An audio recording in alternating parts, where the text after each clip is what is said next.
What's up, everybody? Welcome to another edition of the Surf and Sales podcast. We are coming to you today courtesy of our sponsors, lead411.com and gong.io. Super grateful for their support. And we are here today with James Kaikis, who's the co-founder of the Presales Collective, also was and is the founder of Chicago Presales Community. He also works for Salesforce as a senior manager, manufacturing solution engineering, which is a mouthful. James, thanks for joining Richard and I here today. Yeah, Scott, Richard, really appreciate your time. Thanks for having me on. Happy to have you. Yeah, I mean, let's talk about that because you sort of forced your way onto the show, right? You could say that I forced my way. I keep saying that I did good outreach. Yes, you did good outreach by basically calling Richard and I out saying, hey, how come you guys never have any, sales engineers on the show? We're people too. Right? That is what I did. Thank you. So here you are. So let's start with this for people who might not know. What the hell does pre-sales mean? Yeah, it's a great question. So pre-sales is a generic term that usually means your sales engineering, your solutions engineering, value consulting, solutions architect role in your tech industries and non-tech roles as well. Now, for whatever reason, it's always been called pre-sales, but as technology has expanded, sometimes it's working with customers, it's working, partnering with onboarding and implementation, but it is that technical resource that's usually involved in your sales cycle. Right. I'm glad you mentioned that part, the technical resource involved in the sales cycle, because I would wager that there's people who don't even know what the word sales engineer means. Yeah, I agree. Give a really easy example of how would a technical support sales engineer person aid a sales cycle? Like if I'm the rep, when would I need you? For anybody who might not know the context. Yeah. So let's talk about maybe two examples. If we're talking like a simple sale, right? So if you have a product that is not very technically deep, your account executive's typically doing a lot of the demos, but it might get to a conversation where they need to talk about integration. And that is where your sales engineer would come in and talk about the ecosystem, how the products fit together, how the solution fits in the larger scheme of things. You also have other companies who have very complex product sets, and you can't expect your account executives and your sales leaders to be able to articulate the value each and every time, right? There's a lot of moving pieces. So the SEs will do a lot of the discovery and demo once things have been qualified. Right. So for instance, big company like Salesforce, Oracle, SAP, you have sales engineers who come in, will do a technical discovery and do a lot of the demos in the sales process. Why don't you think that more earlier stage startups have sales engineers? You think it's just a budget kind of thing? I speak from experience in that I really wanted to have a sales engineer or two on staff. For exactly the reasons that you're talking about. Yeah. Tons of integrations and just complexity. And I'm like, look, there is no way our AEs are going to be able to, to have these kind of technical conversations. And the hack was, well, let's just get our CTO involved. Yeah. Right. Let's just get our chief product guy involved. That was the hack, right? So how come the role doesn't exist in very many early stage orgs? At least I think that it doesn't. And how does a sales leader like myself do a better job of articulating the value and getting budget for this particular hire? Yeah. So let me back up a little bit, is that I was the first SE hire at two different companies. Where companies were about 70 to 100 employees before they brought in a first sales engineer. And I think the reason is that the SC sometimes really fucking late. That feels terribly late.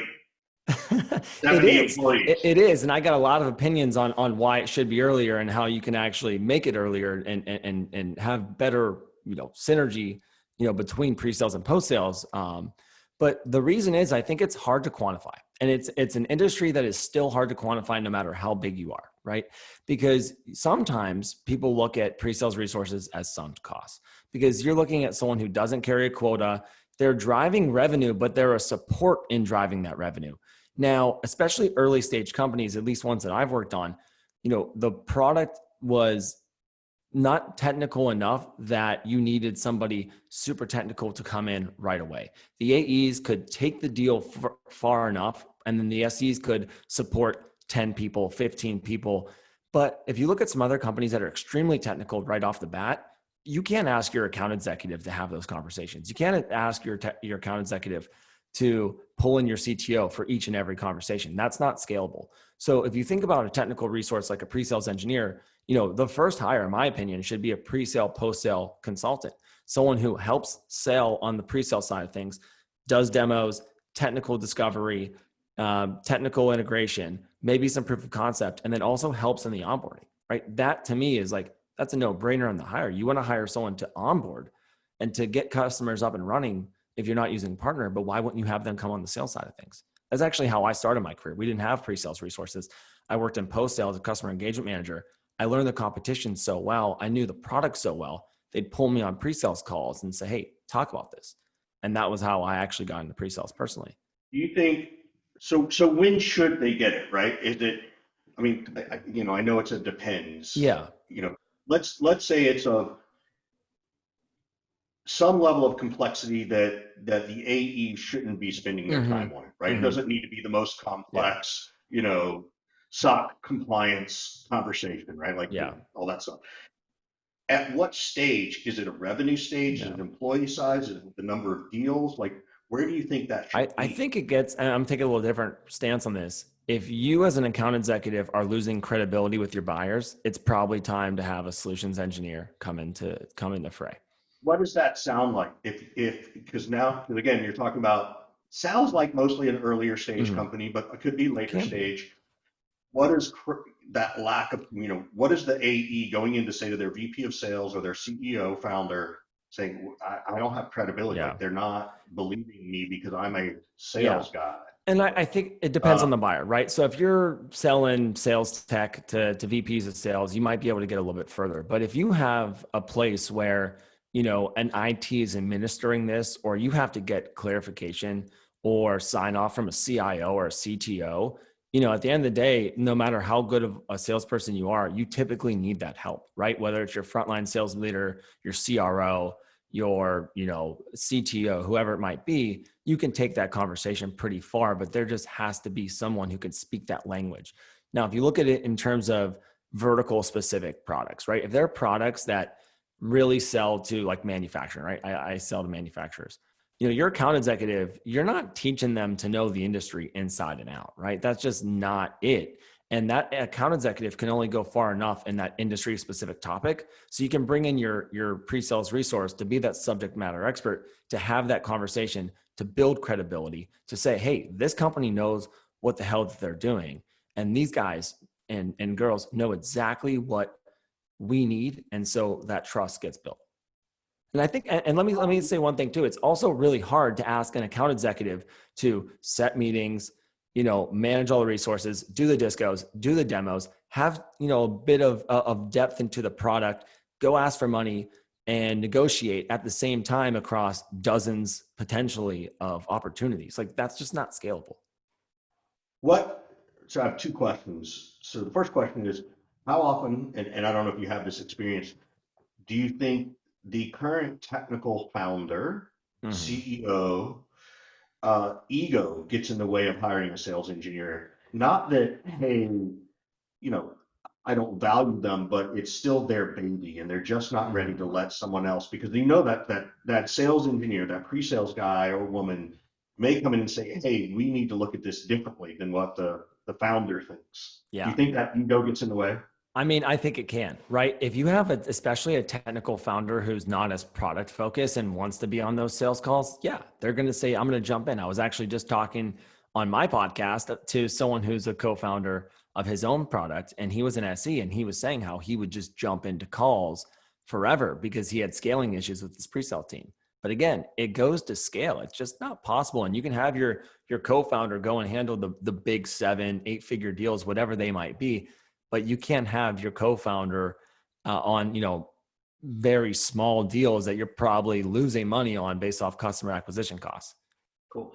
So I actually have two more questions. I'll turn it back to Scott. My next question is, have you ever been, through your own engagement and not intentionally, lost the deal? Like you did something that lost the deal, because these are big deals. You're not comped on whether it closes or not, more or less. But all of a sudden there's this pressure on you. And I want to say that because that's the part, people need to understand, like, this is the value of you, is that you may not be comped on it, but you also know, like, fuck, if this $300,000 deal doesn't close and it's on me, you got just as much pressure. Oh, and I will say, like, there's definitely been meetings where I've walked in and it's been an executive demo. You're talking to the C-suite, you're talking to people who make a decision, and I just fucked the demo, right? Like, it's like your talk track was wrong. You spoke too in the weeds. They asked a couple high level questions that you should have hit with some value, and you were just like talking about like features. Like, that happens. Like, that's happened to me. That's probably happened to everyone in my position. You have to hope that you're strong enough in your sales process that you can get through that, right? Like, that's the hope, is that, all right, we just blew this demo, but did we blow the deal? In some cases, absolutely, right? It's highly competitive situations, absolutely. I've been there. That sucks. I'm comped on, typically SEs are comped on sales numbers. We don't carry the quota though, right? We don't live and die by that number, which is, a little bit less stressful, but there's absolutely stress on those demos. I appreciate you asking that question. And the answer is yes, it's happened. So here's my next question. What's the difference? And there could be a couple of answers to this. What's the difference between a sales demo and this pre-sales or sales engineering demo? So, I don't want to say it depends on the product, but I think that it does. Now, what I have seen work best in my career. You contradict yourself. Hang on. I know. Give me a chance. So what I think tends to work the best is when you have your account executive talk about how they use the product in their day-to-day. Let's talk about real life value. Like, let's talk about, all right, customer, or all right, prospect, this is how I use my product. I do this, and it brings me value here, here, here, and here. The SE should be able to come in and do art of the possible, right? I know that your business needs A, it needs B, it needs C. And based off your objectives and goals this year and your pains, we need X, Y, and Z. And it's my job to be able to paint a little bit of that art of the possible, so that when I'm given that presentation, I'm in the product, that's resonating with you. And you're like, oh shit, like my life would be so much better with this product. And when I think you have the best motion is when the SE is talking about the value of the story, and then your account executive's coming over top and selling value, right? Selling value, throwing out stories, throwing out use cases. And that co-selling, anyone who's ever worked with me knows that I love that damn word. That co-selling is really good for a good customer experience at the end of the day. How good of a salesperson does a sales engineer need? Yeah. Like, what's the thing? If I was like trying to take, 5 parts salesperson, 2 parts CS person, 3 parts engineer, like what? Yeah. You know what I mean? How do I get the good sales engineer? I think this is why this it's a great question, right? And as an SC, I say I'm only allowed to say great question one time. Sorry, Richard, I used it on Scott. So I think what is so interesting about this role is that it's all over the place, right? You have some people who are like a 5 out of 5 on technical and really don't have many sales skills. You have some people who are 5 out of 5 on sales skills and are like that co-pilot, right? They're in these deals being a true co-pilot and your sales strategy together. In my mind, it's a bit of like three parts sales, 2 parts technical. And the reason being is because you need to know how things work up and down, inside and out. But at the end of the day, you need to be able to articulate value. And as an SE, as a good SE, you bring in healthy friction to your deal. You say, hey, look, like you got happy years right now. This is what I'm hearing because I'm working with, Susan over here, and Susan just told me this on this other deal, and I'm seeing this landmine here, right? Like that part is where I think is where the industry continues to go. And I'm trying not to give it depends on the product answer, but that's where I would say a general response. Yeah, no, that's very helpful. I actually have another question. I love the question. For the sales engineers who might still be listening to this, right? Yeah. Are they rolling their eyes going, oh my God, Richard and Scott are asking some pretty academic questions because we're so sales minded, right? Or and they're going, oh my God, they're freaking stupid about sales engineering, which I'm happy to admit, I don't have an issue with that. So I'm just curious, like, They're saying are we the finally. norm? Are we the They're norm? saying I wouldn't say it's necessarily norm, but it's kind of finally, right? Like we need to be having these conversations, and this is why I reached out to you guys, because this role is really important. Like we need to support our salespeople, because I think what I've learned the most in my career, and you guys probably know this as well, the difference between like average and good and great and phenomenal salespeople, like can be a big discrepancy, and it's not always on the talent, right? It's on the organization, it's on the product. There's a lot of factors at play. And these pre-sales resources are, I always say like the rising tide floats all boats, right? Because it's the conversations we need to be having. So like to Scott's point earlier, companies are like, oh, we haven't invested in a pre-sales person. We probably need that person to join and can maybe, focus on proof of concepts early on. And these deals are going to close, 18% faster, whatever it might be. These are the conversations we need to have. And I appreciate you guys asking these questions, because it's an awareness. Yeah, no, it's going to be super helpful, I think, to a lot of sales leaders out there in particular. If I go backwards a little bit, sure. How do I hire? How do I vet and hire and interview an SE? What are this is like basic SE 101. Mm-hmm. But you said people are saying finally, so I'm going to go back to the beginning. Like if I'm interviewing, how do I make sure that I'm hiring, the superior candidate or the excellent one versus the mediocre one? How do you interview for an SE? So taking a step back, you evaluate what your sales cycle looks like, you evaluate what your buyer's journey looks like, and you understand what your account executive should be doing and what your solutions engineer should be doing, right? And if you're in a sales process where everything is going to proof of concept, you need someone who can get in there, do a little bit of training. They can be salesy at the same time and speak to value.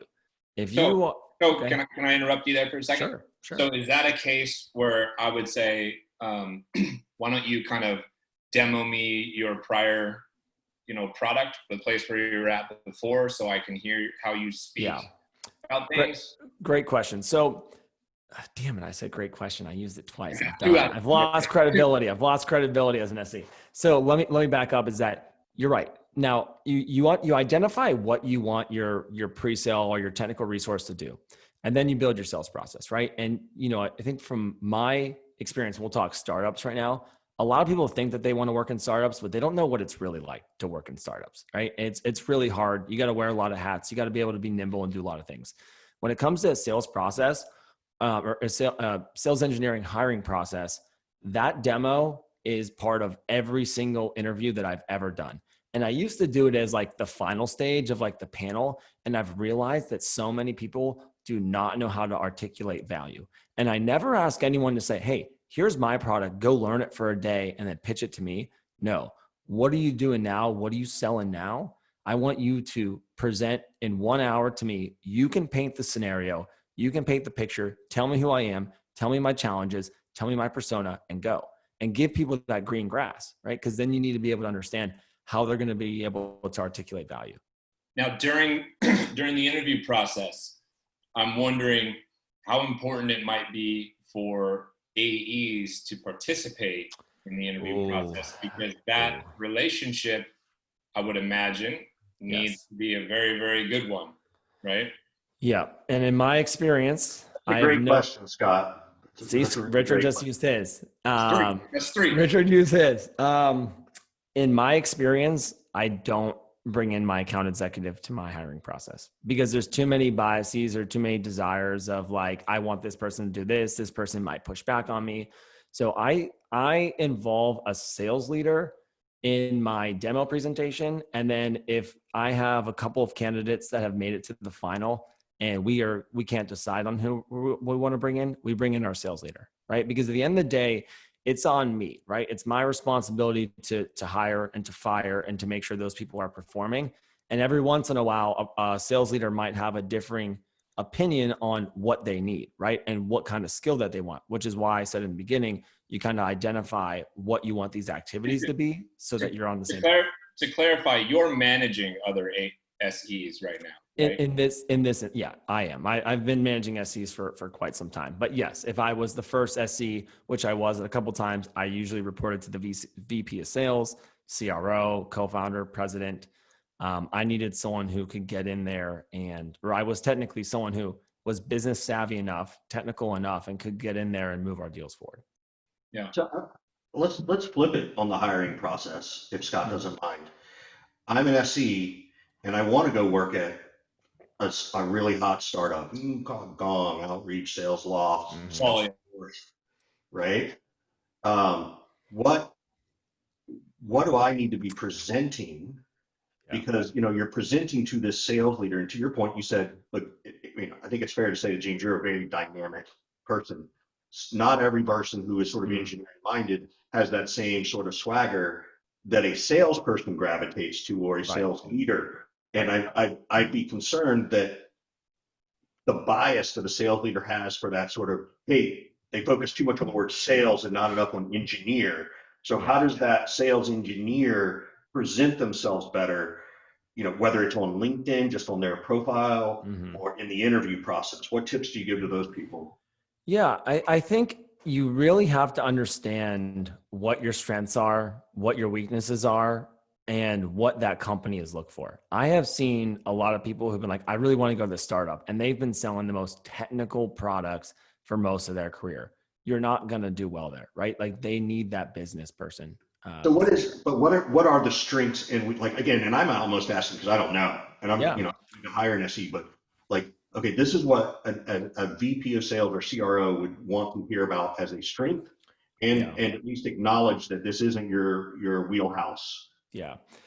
I would say the way I look at this role is someone who could be a customer-centric problem solver. They're at the intersection of customer and solutions. So for instance, I'm in a deal and this person will know what is best for the customer, what's best for the organization, and can advocate for them while also understanding how the product works together, right? How things plug and play. Now, that being said, I think what makes good SEs is you need someone to have decent presentation skills, right? You got to be able to present at the end of the day because you're probably going to present to a C-level at some point. You need to have curiosity, right? You need to be able to ask questions. You need to be able to dig to understand how the product fits in that puzzle.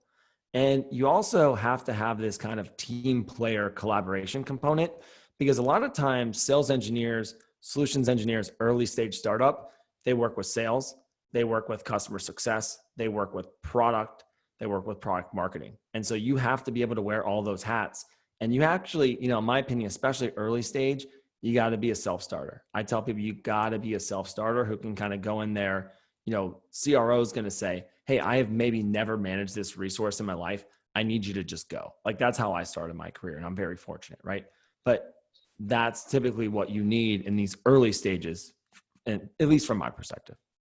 Now, where do you go in your career? You're an SE. Yeah. I assume there's like senior SE, then you're an SE manager, you're a senior manager. Yep. I assume there's vice president of sales engineer out there somewhere, right? However, if I'm looking at it startup land, right? The career path is kind of obvious, and I feel like I could stay in startup land if I'm a salesperson and I want to be a VP of sales. I can stay here.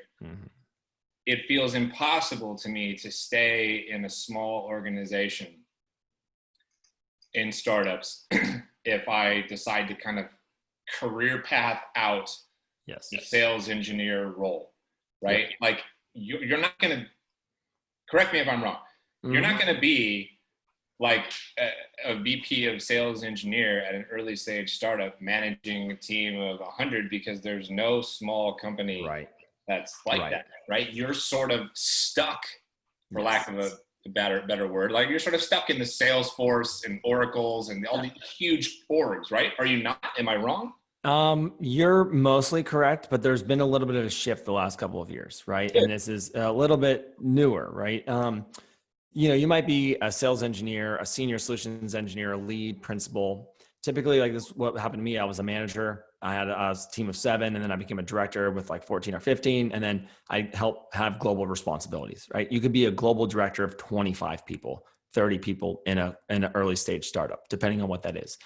Now, to your point, there are companies out there, like I was talking to a pre-sale leader yesterday who has 1,500 direct reports. He is the global, worldwide solutions consulting leader at a big company. The global leader in most direct reports for a VP of anything. Yeah, it's pretty big. But to your point, I think this is where we're starting to see a shift in what I mentioned earlier is I think the intersection of pre-sales and post-sales and making sure your customer journey is critical is you're starting to see pre-sales people potentially take over post-sale, right? Take over onboarding. And so you have the ability in an early stage company to own the pre-sales organization and own the post-sale organization. Now, what that is being dubbed at in some organization is customer solutions, which are your pre-sales resources, your post-sale onboarding people, and sometimes your support people. And so you are, if you think about the customer touch points, that point of continuity and having that all under the same house is critical, right? Yeah. And that's like, those are some of the things that we're trying to do with Presales Collective, right? Is being able to say, hey, look, there is a career path here. There is a journey here. And you're also trying to say, well, just because I've maybe never done or held this particular title or role doesn't mean that I can't do it, right? So yes. That leads me into my next question is like, how hard is it going to be now or in the future for somebody like yourself to cross the chasm, if you will, and be a VP of sales or a VP of customer success? Because you understand a particular part of the buying experience and the customer journey and all this kind of stuff. That should not preclude you from running the whole right?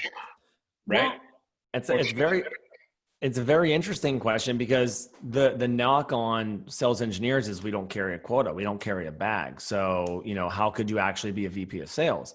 But at the same time, I have heard of some organizations that are exploring like chief strategy officer, chief sales officer being someone who comes from pre-sales.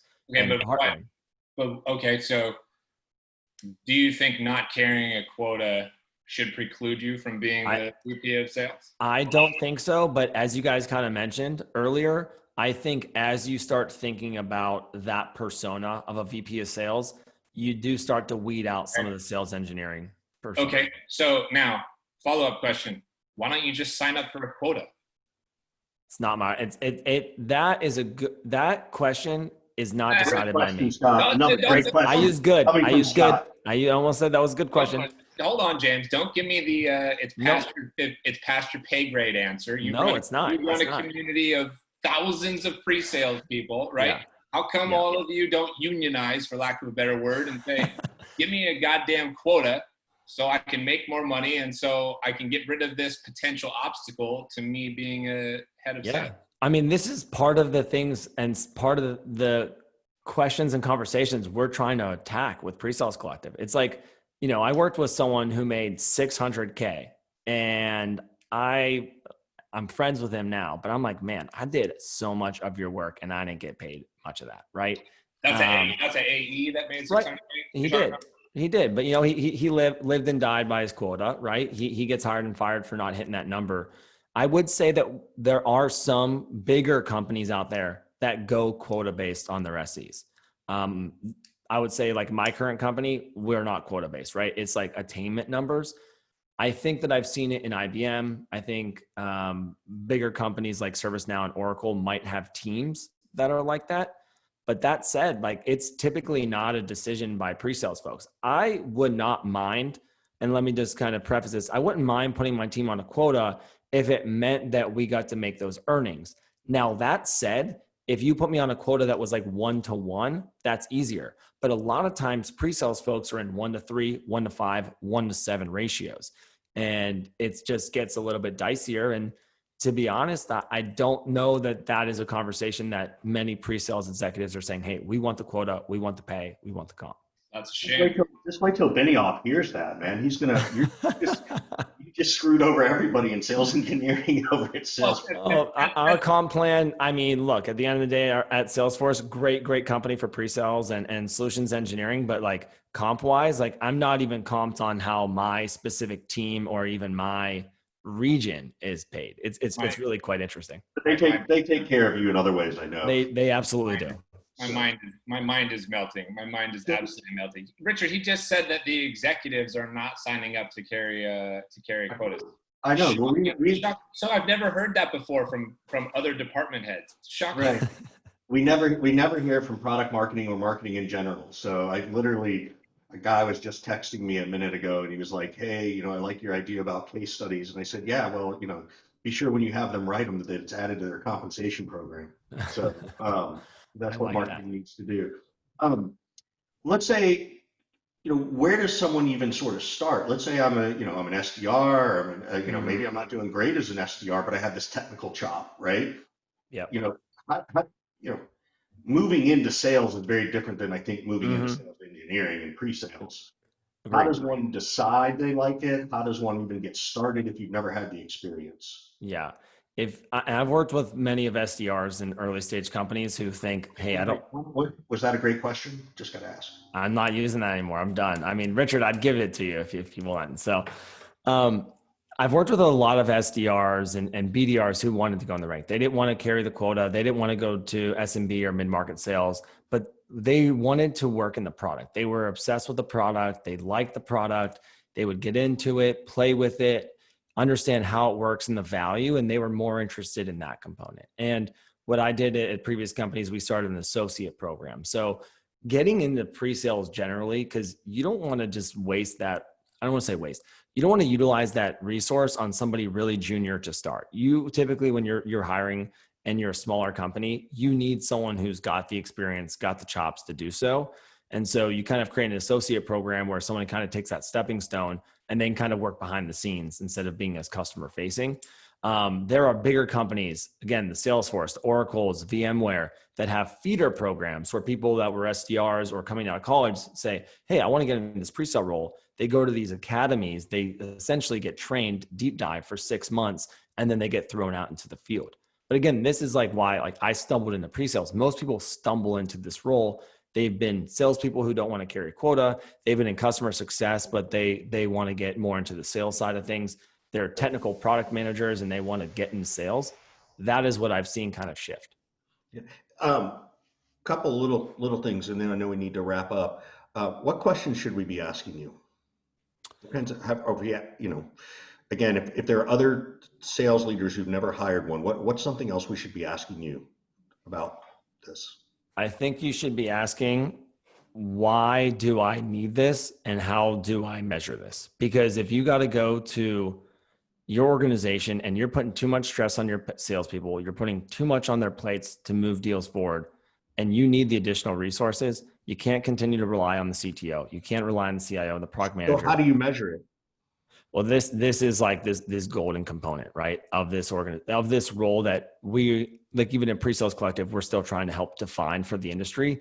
Typically you look at win rate matching, right? If I have a pre-sales resource on a deal, does it close fast, or does it close more generally? Yes or no? Does the deal close faster? And is the deal larger? Like, those are the three measures to say, if this resource is on here, will deals close bigger, faster? And and then let me take a step back. And then how about volume, right? That account executive who has the SE, are they closing more because they have an SE resource? And I think those are usually the building blocks that most companies look at. But this, again, is part of the plague of this industry and of this profession, is that there are no standards. We're working with a couple of companies that have been focusing on this to say, hey, how do you quantify your pre-sales organization? That's really good. Talk a little bit more about the Presales Collective, just so people understand it and who should be looking at it or joining it. Yeah. So and I appreciate the question. So the Presales Collective is the first global community for this profession, right? You guys are super involved, do a lot of things for account executives, sales leaders, BDRs. There's not those resources out there for pre-sales folks. And the Presales Collective, presalescollective.com, is a community that has a blog. It has an ongoing webinar series. It has a podcast.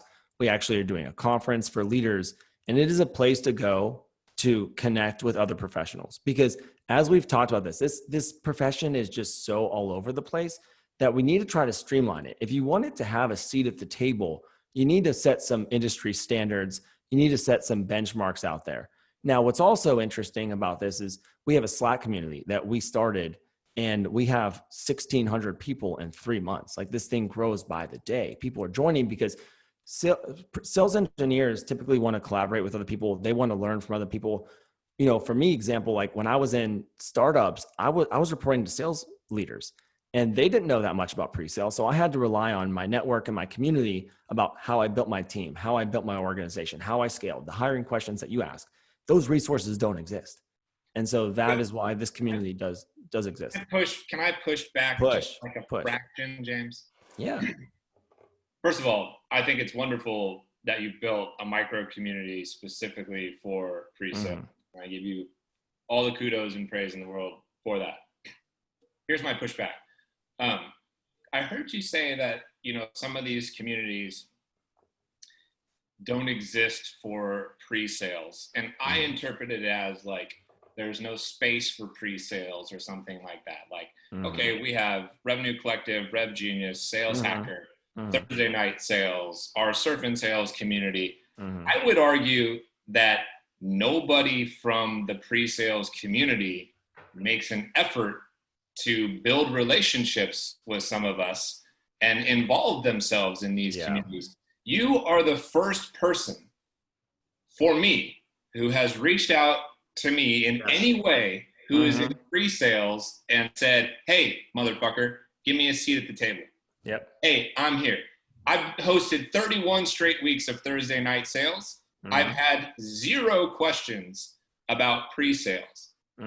So why can't you just show up to all these other sales communities and be like, I'm here, I'm a part of this? So that's my pushback. Yeah, pushback. I love that. So I would say, for one, you know, we got to be better, right? Like, this is why I started this community, is because I felt like we needed a seat at the table, and I'm one of the people that will push for it, right? And you know, not everyone's willing to take that first step, right? And to put their name out there and put themselves out there and say, hey, like, we need this, we deserve this, we want this. So, like, I've personally taken that upon myself to do that. So I do say, and would say, that a lot of pre-sales individuals feel like they've been outcasted by the organizations. And this is why we created the niche group. And hear me out.